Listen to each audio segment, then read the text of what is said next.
I just send them my junk and create a rule for them so I don't look at them anymore. How many emails do you think are 80%. 80%? Yeah. Those seemingly never-ending emails offering everything from vacation deals and breaking news to food delivery perks. What's the meaning of this email that everyone got? You'll have to be more specific, Dwight. I get like 8 emails a day. With all those messages piling up, it can be tempting to scroll down and click here to unsubscribe.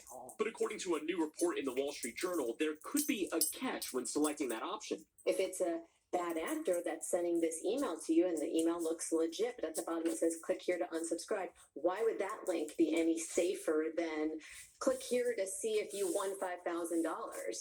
DNS Filter, a cybersecurity software company, tells the Journal that in some instances, unsubscribing can do more harm than good. They found that 1 in every 644 clicks on that familiar message of click here to unsubscribe leads to potentially malicious websites. Why? Because by trying to unsubscribe, users could be tipping off potential scammers that they're likely to click on a link, putting a target on their backs for attackers to use future links for schemes for extortion, installing malware, and more. Even in my own inbox, I have almost 100 emails just today with unsubscribe links. The Wall Street Journal says be wary of any unsubscribe link that takes you to a page asking for your password.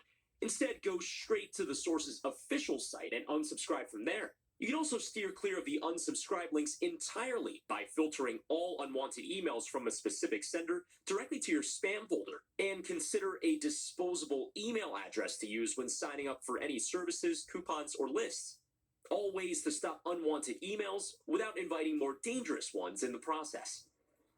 And get this, DNS Filter's annual security report found the average person is likely to encounter as many as 29 threats in a day. I know for a serial unsubscriber, maybe you, Carson, 1 in every 644, again, it's a crazy stat, could actually be a bad link if you try to unsubscribe. But if the links are dangerous, and how do you successfully and safely unsubscribe? Yeah, well, there are a few ways. First off, again, use the email client that you have, whether it's Gmail or any other sort of email service. They have options for you to mass unsubscribe in many cases. And then the other way is, look, if you've signed up for something, you remember handing over your email address to the person at the cashier, then yes, if you get an email from them, it's probably legit. But if you really want to be safe, just go to the website itself that you maybe created that account on, log in, and then there will be options for you to unsubscribe from those emails, be it marketing materials or promos and the like. What if, like, I was just showing Savannah, sometimes I'll mute someone or block the sender. Does that work? Yeah, well, yes, in many cases that will work. And again, if you're doing that through your email client, that's the safest way to do it. Because again, the idea here is if there's an email coming from someone that you don't know and it has a link,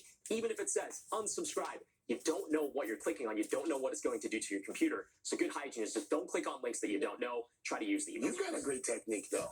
What? You just not Every day? Yeah. Yeah. Or I don't give my email out to anybody unsuspecting. Well, dummy emails is a very common way to do it, too. Just make up an email that's just specifically for all those promos. I hadn't thought about mute. That was a great idea. You can hit mute and you're... But I still feel like things are happening behind the mute. Or you can give him Craig's email. Oh, yeah, that's true. Just You can what? give him Craig's email. What's your strategy? How do you keep the junk out? Do you have a computer? I have an abacus.